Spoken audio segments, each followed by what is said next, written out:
Alright, finally got back to the range for a second time shooting the Black Ops Recon 9mm. And this is my first 20 round group. First time shooting it today.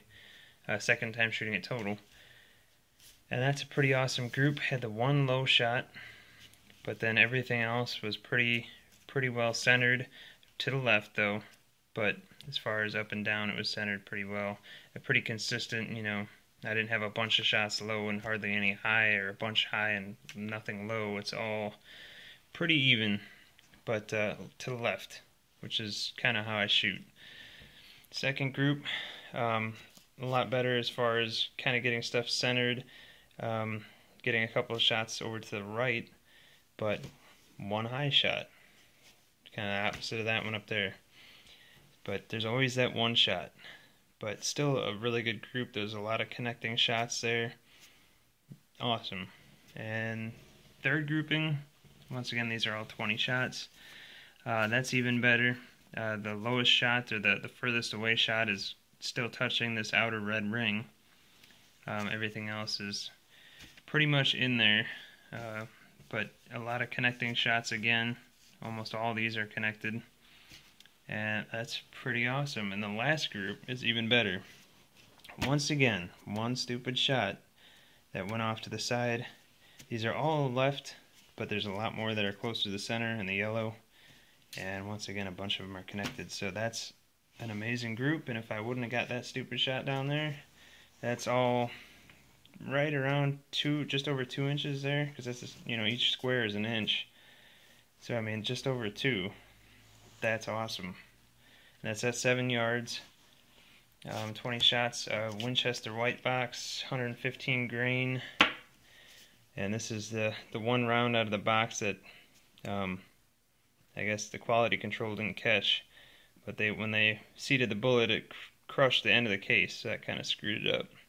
So I decided not to shoot that one.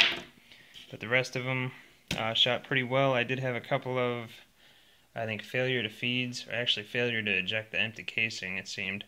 And I want to say it might have something to do with just the lighter bullet in general. The 124 grain bullet seemed to work excellent. Never had any issues so far. But next time I go, I'm going to use just 124s and shoot probably 100 or so rounds and see if I get any hang-ups with that. But the lighter bullet might just make that difference. Or I think the heavier bullet might be more, I don't know, it just makes the gun function better. But awesome groupings. And then of course the last target here, which I have in a video as well. This was, I decided to do a full magazine plus an extra round in the chamber, so 18 plus 1, and all the shots in a row, and that is the end result at 7 yards. That is, once again, right about a 2-inch group. And there's the cat. And the one low shot.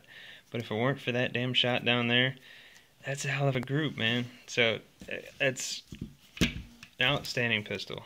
I cannot I can't say that enough. It is one hell of a pistol. I am loving it so far, and I think you know, with the reloads that was an issue, but once again they're kind of on the lighter side. I think they're right around 1,000 feet per second, somewhere around there. It's a kind of a light loading, but they seem to function in all the other guns. But for some reason this one, it doesn't really work. So it needs a bit more power behind it, or a bit heavier bullet, something to kind of give it a little more recoil to allow it to function properly. So I think the 124 grains work better than the 115s, which is probably what I'm going to find out here, because this Winchester white box didn't seem to function properly every time anyways, with the 115. So awesome pistol, and I cannot say that enough.